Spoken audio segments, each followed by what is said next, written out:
As you all go through the items you found in the Dragon's Land, there are many ornate and magical ones, but one in particular stands out. A golden ring with specific runes on it that you realize quickly is a Ring of Wish. When you cast Identify, you see that it has 1 charge left. What do you do? I immediately grab it and wished at the BBG in front of us so that we can confront him.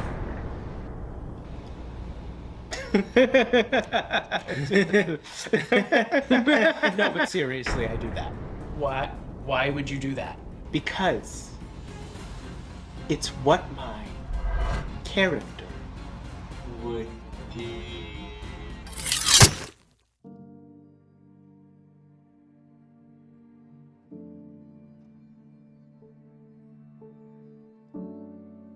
It's what my character would do has become a phrase that is now synonymous with problematic players, and it's a really confusing reason as to why if you're new to the D&D or TTRPG scene. See, the thing is, when it comes to playing D&D, isn't the point to do what your character would do? To roleplay and experience that. Well, yes, but it's a little bit more nuanced than that. The reason that this has become such a problematic thing is because people will often use this phrase to defend making a problematic decision in character, stealing from one of the other party members, or taking something from them. And that's why it's become so problematic and synonymous with players who want to be problematic. And while there are lots of videos out there talking about why this is not a realistic conclusion or why this is a problematic stance, one of the things that I haven't seen is why people say this and why it really is a problem. Because again, isn't the point to play the character? And while the answer is yes, the thing that you have to remember is D&D and tabletop games usually are not a game where there's a winner.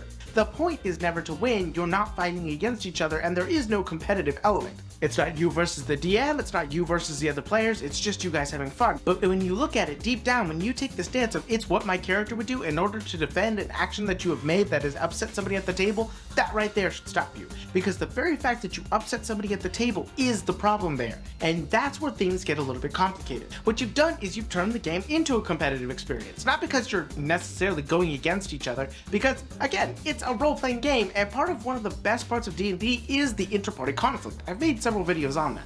But when you discuss it and you really think about it, it's not about the fact that you created conflict, it's about the fact that you have caused another player to stop having fun. Because they are having to look at your character's actions and are upset about it and are questioning you, and you feel the need to defend yourself by saying, well, it's what my character would do. You are automatically making it competitive by putting your fun above theirs. If there is a situation where they're beginning to question this, if they're beginning to question you, you need to take a look back, because the purpose of D&D is to have a fun, awesome time, not to create a situation where you're having fun at the expense of others. Even the DM, who is supposed to play the villain and is supposed to play the monsters who are trying to kill your characters, is not against you. But in that moment, you have made it me versus them. And that's why this has become such a problematic phrase. And it's why it has become symbolic of a player who is problematic. Because when you really think about it, when we think about playing D&D, the point is to do what your character would do. And one of the most common defenses when people say something along the lines of, it's what my character would do, is often to reply with, yeah, well, your character shouldn't want to do that then. And that's not necessarily true. I think unfortunately, while people do like to use that as a clapback, essentially when the rogue tries to steal something from somebody and says, that's what my character would do, and the immediate response is, well, then you should have made a character that wouldn't do that. That's not true. Because the rogue stealing from the other people in the party, while yes, a typical trope, can be very fun to do. For example, say you're playing a game and the rogue moves to try and steal something from one of the other players, and they wake up and it creates this inter-party tension. Suddenly everybody's looking at each other and they don't know if they can trust each other. They don't know what to think about each other, and the party is now at a standstill. And as the adventure goes on, tension rises and rises until the party is forced to, after being beaten down by a foe and having to run because they were not able to cohesively create a team, sit around a campfire and discuss with each other. Alright, look, we need to have a moment here. We need to talk. We need to be on the same page. Is this a group we want to work with? And they talk to each other and they come to the conclusion of what each other thinks and how they feel about each other and why they act the way they do, and they all get on the same page. That's fun. That's a fun, great story, and it led from the rogue stealing. So I honestly think the typical response of you shouldn't have made a character who wanted to do that is wrong.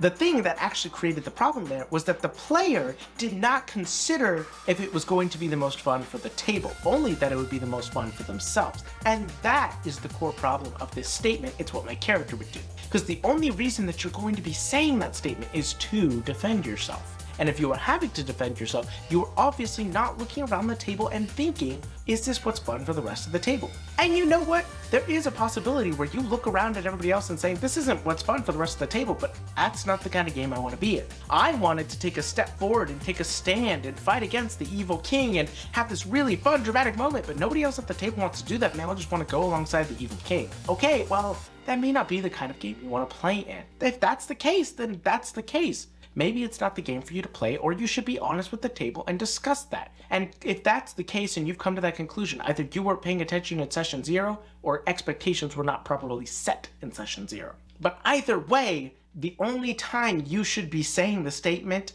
it's what my character would do, please don't take a shot every time I've said that, is if you are trying to defend yourself, and you really shouldn't ever be in that scenario if expectations were set up properly beforehand and you all adhered and respected them. And that's really why it comes down to why this phrase is so problematic and why so many people get triggered when they hear it, because it just immediately evokes a selfish player. It makes you think that that's what the other person is doing. But the problem is I don't think enough people really understand where that phrase is coming from. Instead, they just immediately dogpile on the phrase, which leads to less communication and a less cohesive discussion at your table, which can be, well, you know, just as problematic as the player there. It's important to understand it so that you can move forward. And if the player is just the problem, then the player is the problem. There's not much you could do about that other than have an honest conversation and probably send them off on their way. They're not going to be so cohesive at your group. But let's be fully honest and transparent here. This doesn't cover all scenarios.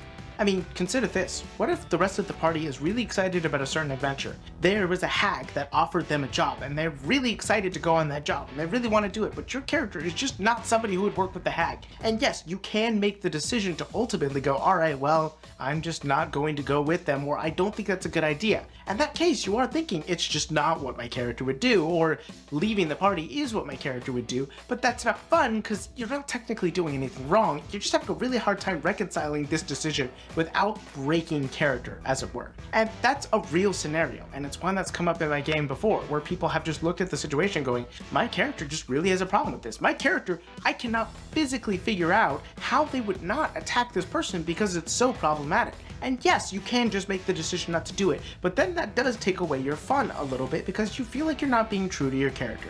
So how do you handle a situation like that? Well, there's two different things. One, let's understand that we're not all Critical Role or any sort of serialized D&D series. Most of us don't play in front of cameras, which means that we have the luxury of just openly saying to everybody, I'm having a really hard time having my character make this decision. My character really wants to fight against this. Is there something we could do about that? Do you guys feel comfortable if my character attacks? Or my character is this close to attacking this hag right now, so I feel like we should figure something out. Be honest with them. Just be honest with what your character is feeling. But ultimately, if the conclusion comes down to this is what the table's going to have the most fun with, it's okay to make a concession. It's okay to break character for that moment and just have your character go along with it and play into it later on. Have them have that internal struggle knowing they're going on this quest they don't believe in. That's exciting too, and that's fun. But it's okay to make a small concession to make sure that the majority is having fun. Don't always self-sacrifice, but if you're in a good group, a group of people who really care about each other, they'll understand that as long as you communicated it to them, and later on down the line, they'll help you have those moments where you have that fun. It's all about working together to create and foster a good environment at your table. So you just gotta be honest with everybody and be willing to maybe break character just a little bit, whether it's speaking out of game or having your character make a decision that doesn't quite make sense and figuring out the consequences of it down the line. My number one tip for this sort of scenario is just go with what the table is most excited about and figure out how your character feels afterwards. Figure out why your character would have made that decision afterwards, even if it means changing a little bit of the backstory. I've done that before and it was awesome. I had my character go along with a quest that I felt he never would have gone on, and then later down the line I thought, why would he do that? And I came up with an important NPC in his backstory who changed the way that he viewed things, and that shaped him for the rest of the campaign. And I just had to tell the DM, hey, I made this new character, here's the thought process that I went through, can we adjust this a little bit? And it worked out fine. So be willing to do that, and just remember, the whole table needs to be having fun. If you guys have to make little concessions, that's a lot of what roleplay is about, as long as you're all helping each other, and make sure that it's not just one person making it the whole time. So hopefully those tips work. Go out into the world, make it your own, have a great day, and never forget, play your own. This video wouldn't be possible without the incredible beautiful bastards over on our Patreon. I'd like to give an additional very personal thank you to the Divine Bastards Big D the Cool Guy, BKBW, Clark Smith, Diet Blue, Duplicolor, Manifesting, Rocky, Sassy Cat Productions, Sorit, Supreme Court, Talia Martin, Tin Eye, Void Mystic, Volpe Nico, and Zombies for People too. We wouldn't be able to do what we do without you guys, and you mean the absolute world to us. Keep being beautiful, keep being amazing, and as always, make the world your own.